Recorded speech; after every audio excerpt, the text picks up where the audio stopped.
여러분, 서프라이즈 선물을 받아보신 적이 있습니까? 우리나라 말로 깜짝 선물이라고 얘기할 수 있는데요. 기대하지 않고 예상하지도 않았는데도 받는 선물을 깜짝 선물이라고 합니다. 저는 가끔 제 아내에게 이 깜짝 선물을 할 때가 있습니다. 비싸고 좋은 것은 아니지만 맛있는 초콜릿이나 향수나 꽃을 사서요, 가방 속에 집어넣고 집으로 갑니다. 그리고 집에 도착해서 가방 속에서 아무렇지도 않게 그 선물을 딱 꺼내주면서 제가 어디서 본 건 있었고 이렇게 말합니다. 오다 주웠다, 당신 가져. 그러면 제 아내가 이렇게 얘기합니다. 어머, 어디서 이런 걸 주워왔냐고. 자, 이런 게 바로 서프라이즈 선물의 매력입니다. 선물은 그 안에 무엇이 들어있는지 모르고 받을 때의 매력이 있습니다. 그래서 선물은요, 겉대고 포장을 하지 않습니까? 왜냐하면 그 안에 있는 내용이 무엇인지 감추기 위해서, 또 기대하게 만들려고 선물은 포장을 하게 됩니다. 만약에 내가 무엇을 받는지 다 알고서 받는다면요, 그것은 선물이 아니라 그냥 사주는 것이 될 수 있습니다. 어떤 분들은 생일이 되면은 자기 자신을 위해서 선물을 하는 분들이 있습니다. 그래서 평상시에 내가 갖고 싶었던 것을 생일이 되면은 내 돈으로 사서 나에게 선물을 한다라고 말하지만 사실 진정한 의미에서 그것은 선물이 아닙니다. 선물은 무엇일까요? 기대하지도 않았고 바라지도 않았고 그 안에 무엇이 들어있는지도 모르는데 그것이 나를 위해서 준비되어 있고 또 내가 그것을 받음으로써 기쁨을 얻게 되는 것이 바로 선물입니다. 에베소서 2장에 보면 하나님께서 예수님을 믿은 우리에게 선물을 주셨다라고 말씀하고 있습니다. 8절에 이렇게 말하고 있어요. 너희는 그 은혜에 의하여 믿음으로 말미암아 구원을 받았으니 이것은 너희에게서 난 것이 아니요 하나님의 선물이라. 예수님을 믿은 우리는 하나님이 주시는 은혜로 말미암아 구원이라는 큰 선물을 받게 되었습니다. 구원만 선물 받았습니까? 예수 믿어서 그 선물 상자를 열어보게 되니까 그 안에는 구원도 있었고 하나님의 자녀가 되는 선물이 들어있었고 또한 우리의 삶에는 하나님이 채워주시는 은혜의 선물을 받게 된 자들이라는 것입니다.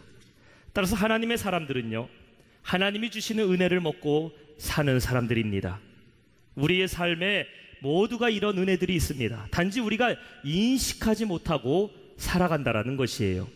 하나님께서 우리의 삶에 은혜를 베풀어 주시는 방법은 바로 서프라이즈 선물과 같이 은밀함 가운데 베풀어 주시는 은혜가 있다라는 것입니다.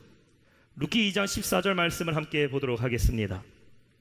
식사할 때에 보아스가 룻에게 이르되 이리로 와서 떡을 먹으며 내 떡 조각을 초에 찍으라 하므로 룻이 곡식 빼는 자 곁에 앉으니 그가 볶은 곡식을 주매 룻이 배불리 먹고 남았더라. 밭에서 이삭을 줍던 룻이 보아스는 식사를 하는 식사의 자리로 룻을 초대하게 됩니다. 식탁에서 주인과 함께 식사를 할 수 있는 자격은 누구에게 주어진 것입니까? 가족들에게만 주어진 특권입니다. 또한 주인의 집에 거하는 종들에게만 주어진 특권이 바로 한 상에서 먹을 수 있는 특권입니다. 근데 룻은 보아스가 품삯을 지불하고 고용한 일꾼이 아닙니다. 혹은 룻은 보아스의 가정의 사람도 아닙니다. 룻은 어떠한 여인이었습니까? 이방 여인이었어요. 가난한 과부였습니다. 룻은 일꾼도 아니었고 단지 보아스의 밭에서 떨어진 이삭을 줍는 비참한 여인의 모습이었습니다. 우리나라도요, 불과 몇십 년 전만 해도 식사를 할 때에 밥상이 2개가 있었어요. 그렇죠?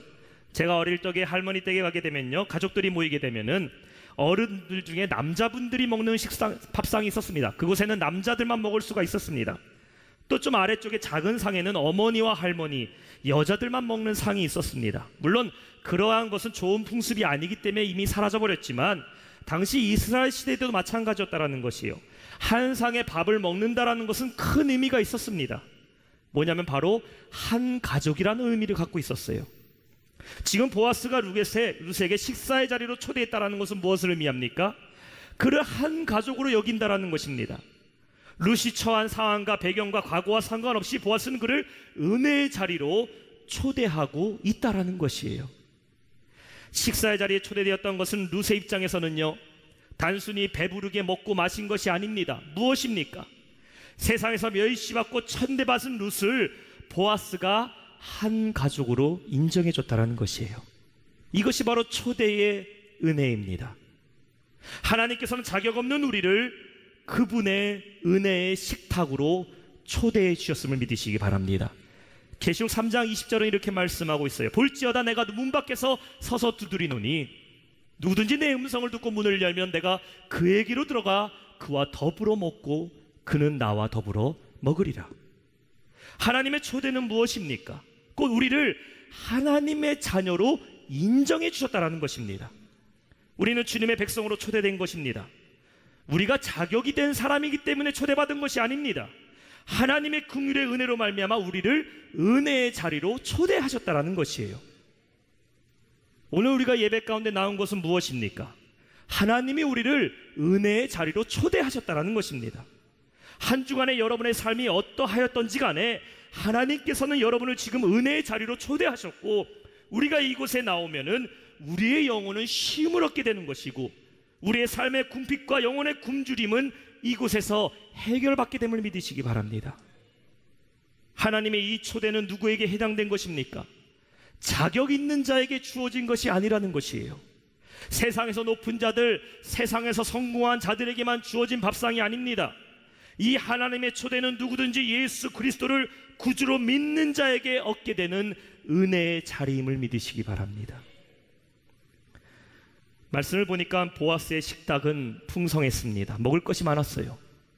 그래서 롯은 그 식탁에서 배불리 먹고 남을 정도로 음식이 충만했습니다. 그런데 롯의 가정은 어땠습니까? 롯의 가정에는 먹을 것이 없었습니다. 그렇기 때문에 롯은 오늘도 밭으로 이삭을 주스러 나온 것입니다. 그의 집의 식탁에는 아무것도 없었어요. 그래서 그 굶주림을 해결하고자 밭으로 나온 것입니다. 14절 후반절에 이렇게 말하고 있어요. 룻이 배불리 먹고 남을 정도로 풍성한 식탁을 얻게 되었다고 말하고 있어요. 사랑하는 성도 여러분, 하나님이 초대하시는 은혜의 자리는 먹을 것이 풍성함을 믿으시기 바랍니다. 여러분이 세상 가운데 만나는 식탁은 무엇입니까? 먹어도 배부름을 느끼지 못하고 계속해서 허기짐을 느끼는 삶이 아닙니까? 세상 것으로 채우고 아무리 맛있는 맛집을 찾아가서 내가 산의 진미로 채운들 여러분의 궁극적인 영적인 허기와 목마름은 채울 수 없지 않았습니까? 세상의 쾌락으로 채워보려고 하고 인생의 성공으로 채우려고 하고 물질의 풍요로 채워도 궁극적으로 채울 수 없었던 그 인생의 공허함, 실망감과 절망감과 패배감은 과연 어디에서 우리가 채울 수가 있는 것입니까? 그것은 오직 하나님께서 베풀어 주시는 은혜로만 채울 수 있다라는 것이에요. 오늘 우리가 이것 때문에 하나님의 성전에 나왔다라는 것입니다. 우리의 궁핍함을 채우기 위해서 하나님은 우리를 위해 은혜의 자리를 예비하여 주셨고, 이곳에서 우리의 영혼은 그 채움을 받아야 된다라는 것이에요. 룻이 보아스의 상에서 배불리 먹은 것은 음식이 아닙니다. 룻이 그 상에서 먹은 것은 무엇입니까? 은혜를 먹은 것이에요. 사랑을 먹은 것입니다. 우리가 왜 집밥이 건강하고 집밥이 최고라고 말합니까? 집에서 먹는 집밥에는요, 엄마의 사랑, 아내의 사랑이 담겨져 있기 때문에 국 하나에 그냥 마른 반찬 두세 가지라도 거기에서 행복을 느끼고 사랑을 느끼는 진짜 밥상을 얻는 것 아닙니까? 오늘 하나님께서 여러분을 위해 이곳에 은혜의 자리를 초대하셨다는 것이에요. 이곳에서 여러분이 먹어야 되는 것이 무엇입니까? 하나님의 은혜를 충만히 채워야 된다는 것입니다. 하나님이 차려주신 은혜의 밥상은요, 세상에서 절대 먹을 수 있는 것이 아닙니다. 아무리 맛있는 밭집이라 할지라도 하나님의 은혜의 식탁에는 비교할 수가 없어요. 여러분 집에 잘 차려놓은 밥상이라 할지라도 하나님의 은혜는 그곳에서 얻을 수 있는 것이 아닙니다. 하나님의 은혜는 오직 하나님께서 부르시는 은혜의 자리에서만 얻을 수 있다는 것이에요. 그곳이 어디입니까? 바로 하나님의 성전이 이곳이라는 것입니다.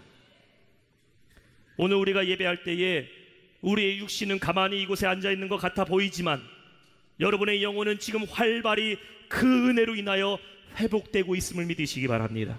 지친 내 영혼이 예배를 통하여 쉼을 얻게 되고, 연약한 영혼이 예배를 통하여 강건하여지고, 세상에 묶인 죄의 문제가 예배를 통하여 해결되고 자유함을 얻게 되는 것입니다.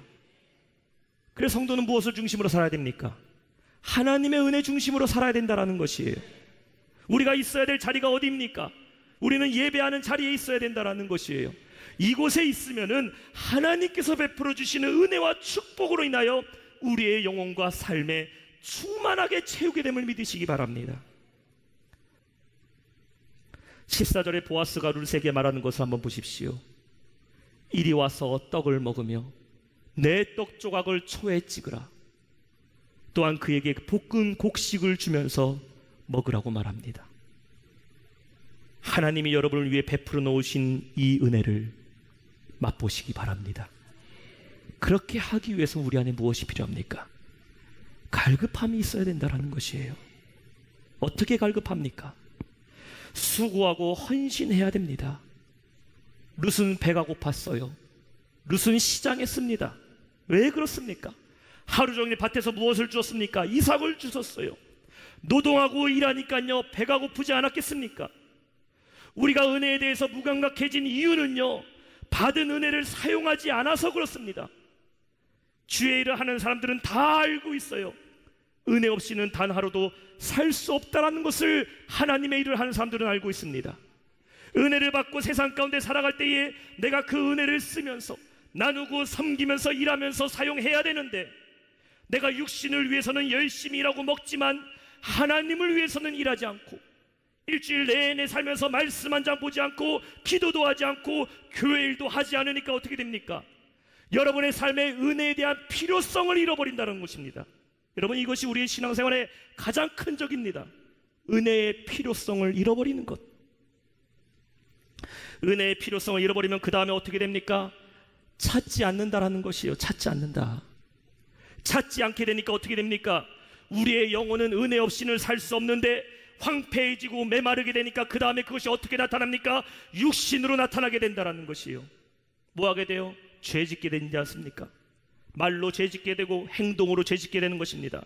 육신을 다스리는 게 영인데 영이 힘을 잃어버리게 되니까 육신이 하고 싶은 대로 내버려 둔다는 것이에요. 다 그 근원이 어디서부터 시작되냐면 은혜에 대한 필요성을 잃어버렸기 때문입니다. 따라서 저와 여러분이 무엇을 회복해야 됩니까? 받은 은혜를 사용해야 된다는 것입니다. 여러분, 소멸하는 것과 사용하는 것은 다릅니다. 소멸하는 것은요, 세상 가운데 그냥 다 까먹고 잃어버리는 것이에요. 하지만 사용하는 것은 받은 은혜를 가지고 삶 가운데서 하나님의 뜻을 실천하고 하나님의 뜻을 전하고 헌신하면서 써야 되는 것입니다. 그러면 다시 우리의 영혼은 은혜에 대한 갈급함이 생기게 되고 하나님 앞에 나와서 예배하고 찬양하고 기도하고 말씀을 들으며 하나님이 충만히 채워주시는 그 은혜를 받게 된다는 것입니다. 여러분, 한번 생각해 보십시오. 내가 열심히 교회 일을 할 때에, 하나님의 사명을 감당할 때 여러분의 가장 필요한 것이 무엇이었습니까? 하나님의 은혜가 필요하지 않았습니까? 그러다 보니까 열심히는 하고 싶은데 은혜가 필요해서 눈물로 기도하고, 하나님, 내가 주의 일을 어떻게 좀 하고 싶은데 하나님의 일을 하려니까 그 은혜 좀 나에게 달라고 여러분 기도하지 않았습니까? 문제는 은혜를 사용하지 않으니까 그 필요를 느끼지 못하게 되고, 느끼지 못하게 되니까 간구하지 못하고, 간구하지 못하니까 우리의 영혼은 죽어간다는 것입니다.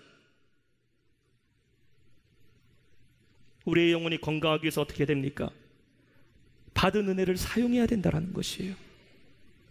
한 주간에 여러분의 삶을 살아갈 때 얼마나 은혜를 사용하십니까? 내가 잘나서, 내가 열심히 해서, 내가 수고해서, 내가 이렇게까지 해서 먹고 살았다 얘기하지, 이것이 하나님의 은혜라고 얼마나 고백하고 살아갑니까? 오늘도 하나님의 은혜 없이는 내가 살 수 없다고 고백하고, 오늘도 내가 이렇게 버티고 살아있는 건 하나님의 은혜라고 생각하고, 이 은혜 없이는 내가 살 수 없다고 간절히 매달릴 때에, 그때에 그 은혜가 여러분을 살게 하신다는 것이에요. 아무리 은혜로운 예배를 드리면 뭐합니까? 사모하지 않으면 임하지 않는다는 것이에요. 여러분의 신앙이 건강한 신앙이 되기 위해서 우리는 하나님을 위해서, 몸된 교회를 위해서 일하는 헌신자들이 되어야 될 줄로 믿습니다. 그것이 여러분이 건강해지는 것이고 교회가 건강해지는 것이에요. 은혜에 대한 갈급함을 가지고 하나님께서 열어주신 은혜의 초대에 순종해서 그 충만한 은혜를 다 경험하시기를 주님의 이름으로 축원합니다. 마지막 세 번째는요, 그치지 않는 은혜를 받았다라는 것입니다. 20절 말씀을 함께 보시겠습니다. 나오미가 자기 며느리에게 이르되 그가 여호와로부터 복받기를 원하노라. 그가 살아있는 자와 죽은 자에게 은혜의 베풀기를 그치지 아니하도다 하고, 나오미가 또 그에게 이르되 그 사람은 우리와 가까우니 우리 기업을 물을 자 중에 하나니라 하니라. 여기서 우리가 살펴봐야 될 아주 중요한 구절이 하나 나오고 있습니다. 그 핵심 구절은 후반절에 나오고 있는 우리 기업을 물을 자 중에 하나이니라입니다.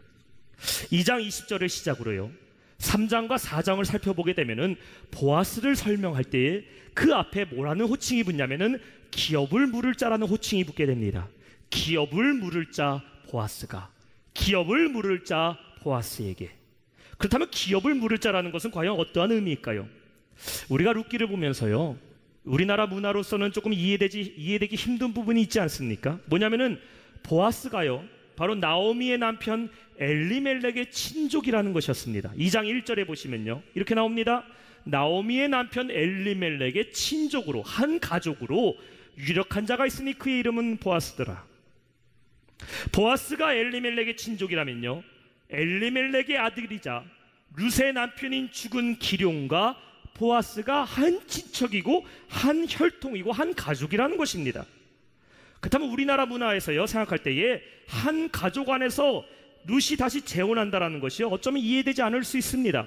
차라리 다른 가족, 다른 부족의 사람이 만나서 결혼하는 것이 더 옳아 보이지만, 룻기에서 보면은 보아스가 엘리멜렉의 친족이라는 것을요, 아주 좋은 것으로 나타내고 있습니다.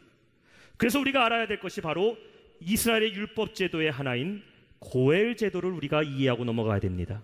이 고엘이라는 말은요, 되찾다, 무르다, 구속하다라는 뜻을 가지고 있어요. 고엘 제도의 문자적인 의미는요, 친족 중에서 어려움을 당한 사람을 그 어려움에서 구해준다라는 것입니다. 예를 들어서 큰 빚을 져갖고요, 도저히 갚을 수가 없어서 노예로 팔려가는 그 사람을요, 가족 중에 누군가가 큰 돈을 지불해서 대신 그 빚을 갚아주고 그 사람을 살려내는 것이 고엘 제도입니다. 또한 형제 중에요, 자식이 없어서 죽게 되면은 가장 가까운 형제나 혹은 그 친족이 그 아내와 결혼해서 대를 이어지게 하던가, 또한 미망인이 된 그 여인이 굶어 죽지 않게 살 수 있도록 구해주는 것이 바로 고엘 제도입니다. 따라서 하나님께서 고엘 제도를 만드신 건 뭐냐? 죽어가는 가문을 살려내고 스스로 살 수 없는 사람을 구해주고 혈통을 유지하기 위해서 고엘 제도를 만드신 것입니다. 고엘은요, 아무나 할 수 있는 것이 아니었습니다. 혈연관계나 친족관계였어요. 그리고 더 중요한 것은 그 어려운 사람을 살려낼 수 있는, 구해낼 수 있을 만한 능력을 갖추고 있는 사람만이 이 고엘 제도를 할 수 있었습니다. 여러분, 만약에 여러분 가족 중에요, 누가 어려움을 당하게 될 때 여러분 그 사람의 고엘이 될 수 있습니까? 우리가 어려운 사람 도와주는 것은요, 한계가 있습니다. 아무리 내 피를 나눈 형제라 할지라도요, 도와주고 자꾸 도와주고 구제해 주는 것도 한두 번이지 그 사람의 인생까지 내가 떼안고 책임지고 살아가는 건 쉬운 게 아닙니다. 근데 고엘은 전적으로 책임지는 것이에요. 그리고 바로 그것이 고엘, 기업을 물을 자, 구원자, 구속자의 의미인 것입니다. 나오미가 보아스를 기업을 물을 자라고 말하는 것이 무엇입니까? 룻의 절망적인 인생을요, 보아스로 인해서 완전히 바뀔 수 있게 된다는 것입니다. 룻을 묶고 있었던 그 가난과 불행과 저주를 끊어버리고 해결할 수 있는 구원자가 바로 보아스라는 것입니다. 영어로 기업을 물을 자는 영어 성경이 이렇게 말하고 있어요. Guardian, Redeemer라고 얘기하고 있습니다. Guardian이라는 것은 보호자, 수호자라는 뜻을 가지고 있어요. Redeemer라는 것은요, 구속자, 구원자라는 뜻을 갖고 있습니다. 여러분, 보호자와 구속자, 여러분이 알고 있는 그 사람이 연상되지 않습니까? 누구입니까? 예수 그리스도입니다. 따라서 보아스와 룻의 관계는요, 우리와 예수 그리스도의 관계, 예수 그리스도를 만남으로 우리 안에 일어나는 구원과 회복의 은혜를 전하고 있다는 것이에요. 우리가 예수를 믿어 받은 가장 큰 은혜가 무엇입니까? 바로 예수님께서 여러분의 보호자가 되어주셨고 구속자가 되어주셨다는 사실이에요. 우리 주님은 여러분을 한 번 도와주는 헬퍼가 아닙니다. 우리 주님은 여러분을 그냥 한 번 도와주시는, 여러분의 삶의 문제를 주님께서 여유가 있을 때에 도와주시고 주님이 여유가 없으면 내버려 두시는 분이 예수님이 아니라는 것이에요. 우리 예수님은 여러분을 전적으로 책임지시는 분이심을 믿으시기 바랍니다. 또한 보아스가 룻의 기업의 물을 자가 되었다는 것은 룻이 지난날 살아왔던 그 모든 삶을 되풀이하게 만드는 것이 아니라는 것입니다. 잃어버린 남편을 다시 얻게 된 남편 하나 정도 얻은 것이 아니라는 것이에요. 룻의 이전의 삶과는 비교할 수 없을 만큼 더 나은 삶, 더 축복된 삶으로 회복시켜준다는 것입니다. 사랑하는 성도 여러분, 여러분의 삶에 주님 만남으로 이러한 은혜가 임하기를 축원합니다. 예수님 믿는다는 것이요, 여러분 삶의 작은 안위 정도 받는 것이 아닙니다. 우울증에 대한 어떤 신문 기사를 제가 보게 됐어요. 천주교 신부가 쓴 기사인데요, 그 기사 제목이 이렇습니다. 우울증은 종교 생활로 빠른 치유가 될 수 있다. 여러분, 예수를 믿는다는 것이요, 우울증이나 빨리 치료하기 위해서 도와주는 종교 생활이 아닙니다. 예수 믿으면 우울증의 근원이 예수의 피로 완전히 치유됨을 믿으시기 바랍니다. 예수를 믿는다는 것은 여러분의 삶에 긍정적인 생각이나 하나 갖게 하고 삶의 작은 보람 하나 얻게 한다던가, 예수를 믿는다는 것이 여러분의 삶의 문제 하나 해결되는 정도로 생각한다는 것은요, 그것은 예수 믿지 않아도 해결될 수 있는 것이에요. 그것을 은혜로까지 말할 것도 없습니다. 그냥 위안 얻고 긍정적인 생각은요, 세상이 주는 것에서 얼마든지 얻을 수 있습니다. 왜 예수 믿는 것이 은혜이고 축복입니까? 우리가 예수를 믿게 되면 우리의 삶은 완전히 바뀌기 때문이에요. 말씀을 맺겠습니다. 내 눈에는 희망만 보였다라는 책을 쓴 강영호 박사를 기억하실 것입니다. 이제는 고인이 되셨는데 그분의 간증이 여전히 많은 이들에게 소망을 주고 있습니다. 왜냐하면 그의 삶에는 하나님의 은혜가 있었기 때문입니다. 중학교 3학년 때 축구를 하다가 친구가 찬 공에 눈을 맞아 실명을 하게 됩니다. 갑자기 실명을 하게 된 그의 인생의 불행은 거기서 끝나지 않았어요. 그 소식을 들은 어머니는 8시간 만에 뇌졸중으로 세상을 떠나게 됩니다. 아버지는 이미 3년 전에 죽으셨습니다. 이제 어머니까지 잃은 고아가 되었습니다. 지방의 가장이 된 누나는 평화시장 봉제 공장에서 열심히 일하다가 2년 뒤에 과로로 세상을 떠나게 됩니다. 어린 13살짜리 남동생은 철물점의 점원으로 팔려가고 9살짜리 여동생은 고아원으로 가게 됩니다. 그 후로 18살 강영호는 맹인 재활센터로 보내지게 되었어요. 짧은 시간 동안에 너무나 많은 일들이 그에게 일어나게 됐습니다. 그리고 그 모든 일들은 사람의 힘으로는 도저히 해결할 수 없는 절망적인 상황이 됩니다.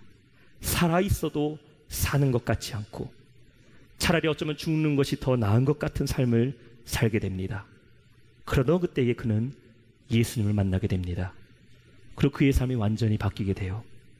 여전히 앞을 볼 수는 없었지만 그를 인도하시는 하나님을 보게 됩니다. 여전히 꿈과 소망이 없는 절망적인 죽을 것 같은 삶을 살고 있지만 그러한 그를 반드시 살리시는 하나님의 은혜를 보게 됩니다. 그래서 그는 소망을 갖고 열심히 공부하게 돼요. 연세대학교를 졸업하고 미국 피츠버그 대학에서 박사학위를 취득하게 됩니다. 그리고 1976년 그는 한국 최초로 시각장애인 박사가 됩니다. 이후에 그는 유엔 장애인 세계위원회에서 일하게 되고 훗날 미국 백악관 경책 차관보로 일하게 됩니다. 강영호 박사는 자신의 이러한 인생을 이렇게 고백합니다. 하나님이 나에게 베풀어 주신 은혜가 나에게 기쁨이 되는 것이 아니라 하나님이 나와 함께 하신다는 것이 자기에게 가장 큰 은혜라는 것입니다.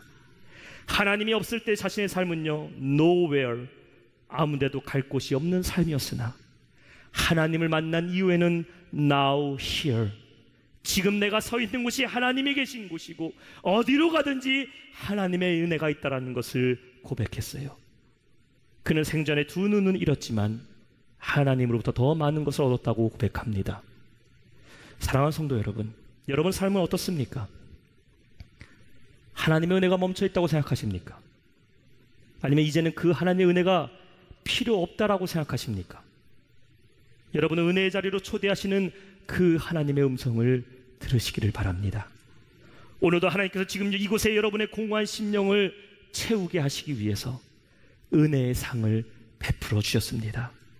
우리가 해야 될 것은요, 갈급한 심령을 갖고 그 은혜를 사모할 때에 하나님의 은혜의 상이 우리를 배불리 채우고 넘치게 하실 줄 믿습니다.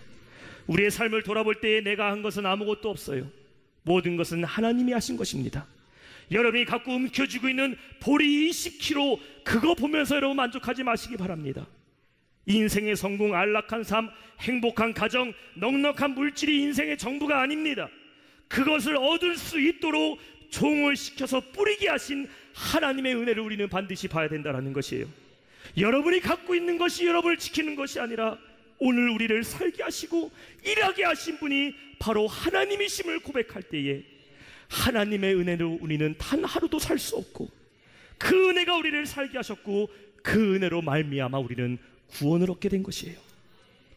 아무리 여러분의 삶이 문제가 죽은 자와 같이 절망적일지라도, 차라리 죽는 것이 나은 것 같은 고통이 있을지라도 주님과 함께 한다면 그치지 않는 은혜가 여러분 안에 임할 줄로 믿습니다.